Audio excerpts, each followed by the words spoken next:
What's up, Belly Light Gang? This is your boy AC, and welcome to a special pregame edition of LA Sports Live. You guys see the thumbnail, you see the title LA Lakers back in action tonight versus the Miami Heat. Excuse me, the first place Miami Heat. They're actually atop of the Eastern Conference. They're just kind of like a log jam up there with, excuse me, Miami, the Bulls, and a couple other teams, man. And so Miami's off to a fast start. Miami's off to a fast start this season, and they were one of my favorites coming in at the beginning of the season, coming out of the East. They made a lot of changes, and so far so good. It's paying off. It's paying off for the Miami Heat. Of course, we know what was it yesterday or gee, I always damn sudden. As soon as I go live, I'm yawning and stuff. Anyway, the Miami Heat, so things are just going, things are kind of plugging right along for the Miami Heat. They had their little controversy the other day when they took on who did they take on? The Denver Nuggets and the reigning MVP, Nikola Jokic. We know about that confrontation between the Joker and former Laker Markieff Morris. I think the general consensus of for the most people speaking on it, and definitely the guys on TNT, uh, you know, they didn't have a big problem with what happened, and I didn't have a big problem either. Markeith is a former Laker. He helped us win that 2020 title. Shout out to Markeith. But him and his brother do have a certain type of reputation in the league, and he did give Joker a cheap shot of sorts. Um, a cheap shot of sorts, and the Joker responded in kind, and the end results of that was Markeith was fined, but the Joker was actually suspended for 1 game. So most people, people have their feelings about it or whatever. And me personally, I don't have a problem with things getting physical, man. But a lot of times, man, not the person who starts it, but whoever, the reactionary person usually always gets the tougher punishment, and that's what happened in this case. The Joker got suspended. Markeith was only fined, and like I said, I don't have really a problem with what the Joker did. I mean, pushing somebody when their back is turned to you, that's one thing, but at the same time, who who who goes who gives like a cheap shot hard foul and then immediately turns your back on somebody? That means you don't have no respect for that person. You like saying fuck you. Yeah, I punked you. Now fuck you, and I'm turning my back. As if he didn't expect the Joker to do anything, and I'm pretty sure that's how he felt. The Joker wasn't going to do anything, and he got a rude awakening. Yeah. What's up? What's up, the Beast? Shout out to the Beast. Thanks for coming through. If you're not subscribed, go ahead and subscribe. Yeah, it's Heat's defense is tough, man. But guess what? The Lakers, they tend to play up or down to the competition. Now they know that the Heat are on top of the West. I mean, excuse me, the East. So the Lakers are not gonna want to get punked at home, man. He ain't gonna want to. What? Hey, man, he performed for the Lakers when he was there. At that time, his season was trash last year, and that's why he's no longer with the Lakers. It is what it is. Um, he's a role player, bro. He ain't really nobody to be having no long discussions about. Markeith, at this point in his career, is a role player. Yeah. Um, yeah, you guys see my ticker, must win game. I, Look, the Lakers need to just get it together, man. Enough with the excuses. A lot of people have injuries or whatever. What the Lakers need to do is they just need to show continuous improvement. Shout out to Soul Man. Soul Man, thanks for coming through. Soul Man, if you're not already a subscriber, please like the video and subscribe. Yeah, what the Lakers need to do, look, people forget this is a brand new team for the Lakers. This is a brand new team, man. So even if they had all their players, I still figured they were going to kind of get off to a slow start. Jimmy Butler, um, right off the top of my head, for 25 players, I think Jimmy Butler, yeah, he may be a top 25. Yeah, he may be a top 25 player. I don't know, man. I would have to look at his stats to see how many NBA, all NBA teams. I don't think he's ever finished on the first team all NBA. So I had to check and see if he's finishing like on the second team or third team. But Jimmy Butler, he's pretty tough, man. If you look at the Miami Heat right now, if you look at the Miami Heat right now, if you look at their statistical leaders, Jimmy Butler, of course, Jimmy Butler and Bam Adebayo are pretty much leading in all statistical categories for the Heat. I repeat, pretty much in all the offensive statistical categories. It's going to be Jimmy Butler and Bam Adebayo leading the way. Um, Tyler Hero is having a very good season. Probably the early leader as far as six-man candidates is concerned. Let me turn it off. It might be a little too loud.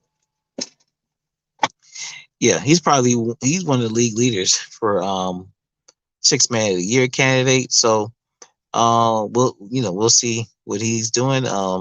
But Tyler Hero's having a good season so far. Now the guy who's not really having the best of a season for the Miami Heat's kind of have a off to a slow start. Excuse me, his point guard Kyle Lowry. Kyle Lowry is kind of having a slow start, and so we'll see how that goes. But yeah, kudos to Miami, man. They made a lot of changes. Pat Riley was fed up, and he did not like that first round exit for the Miami Heat. So um, he went out and made some changes, man. He went out and made some changes. Kyle Lowry was added to the team. Um, uh, Markieff Morris was added to the team. I forget the brother's name they got from the Bucks. So, they made some changes. They made some changes. So, I mean, this team is built for the playoffs. So, right now they just doing their thing, gelling or whatever, and they want to make a playoff run. So anyway, let's switch gears for a little bit and talk about our LA Lakers. The Lakers had another nail biter victory the other day against the Hornets, Bobcats, or shit, whatever you want to call them. It was a close game, but the Lakers were able to pull it out and get back above 500. It's really weird, the Lakers are kind of off to a lackluster start. It's the talk of the NBA. Everybody wants to fire their coach. Everybody wants to trade all their damn players already. Nobody talking about the Milwaukee Bucks. The Milwaukee Bucks are the fucking world champions, and they're like 2 or 3 games under 500.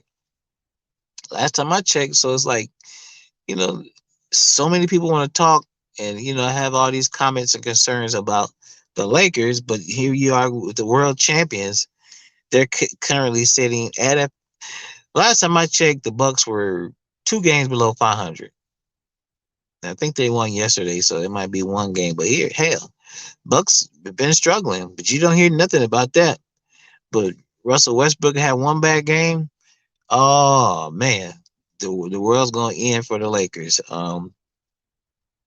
So two quick things I want to touch on, um, and then we're gonna get out of this pregame. Man, Laker fans, y'all got to stop all the hate for Anthony Davis. Now, like I said before, y'all just have to accept AD for the player that he is.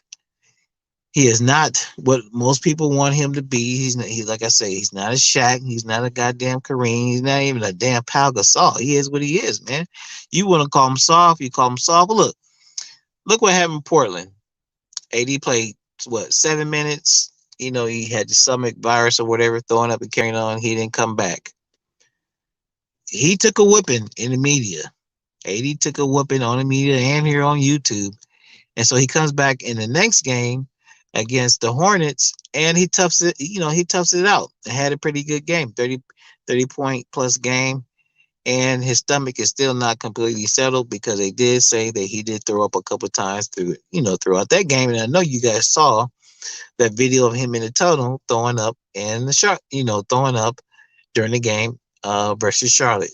So AD heard all the shit that people was talking, and I don't know if they was giving his ass an IV or whatever at halftime, but but he stuck it out, man. He stuck it out, and he ultimately, like I said, scored 30 plus points, and Lakers were able to win that game. So stop all the Anthony Davis slander, please. He's a leading scorer. He's a leading rebounder, leading the team in shot blocks. So please, um, like I said, he may not be the player that most Laker fans want him to be, but he's still a pretty good goddamn player. So stop all the AD slander. And we're gonna talk about Russ now. I'm not going to have too much to say about him right now. We're only, 10, 11 games into the season. Russ has been in the league a number of years, specifically over the last 2 or 3 years, where he's played on a number of different teams. And he's notorious for having, getting up to a slow start and coming strong, at the end. So I'm going to reserve judgment on Russ for another 20, for at least 20 to 30 games, because it's just a proof of fact that once he gets accustomed to his teammates and his teammates get accustomed to him, he's going to play better. He's going to play better, and I'm not going, all these turnovers and all that kind of stuff, man. I'm not going to worry about it right now because it'd be one thing if the Lakers brought everybody back from last year and just added Russ, it'd be one thing. But this is a whole new damn team. Think about it. This is a whole new fucking team that Russ is playing with right now. The, you know, Besides AD, the AD is the only guy from the team last year that he's playing with right now. LeBron is out hurt and THT is out hurt. There's only 3 guys from the team last year, and 2 of them are out. So everybody else that Russ is playing with is totally unfamiliar with each other. Think about it. They're all totally unfamiliar with each other. So, like I said, this is a work in progress. I'm going to predict a Laker victory tonight. I think they're going to dig down, play some defense, and be able to eke out a victory tonight at Staples Center. We'll see. We'll see if Melo goes crazy and hits about 33s. They might need it. But yet and still, like I said before, I'm going to predict a Laker victory tonight. But anyhow, guys, I'm about to get up out of here. I may be back for a post-game show. I may be back for a post-game show if anything significant happens. Maybe not. If you want to hear more of LA Sports Live, like I said, make sure you check out my videos, like, share, comment, subscribe. It really helps the channel out, and I really appreciate it. If you want to hear some more Laker talk, guys, I think I'm going to go over to Lakers Over Everything YouTube channel, and they usually have a pregame show there, so I'll probably be there before the game starts, and just chilling with other Laker fans. So if you want to peek that out, be my guest. Anyhow, this is your boy, AC, LA Sports Live. Somebody hit that outro for me. I'm out of this. Later.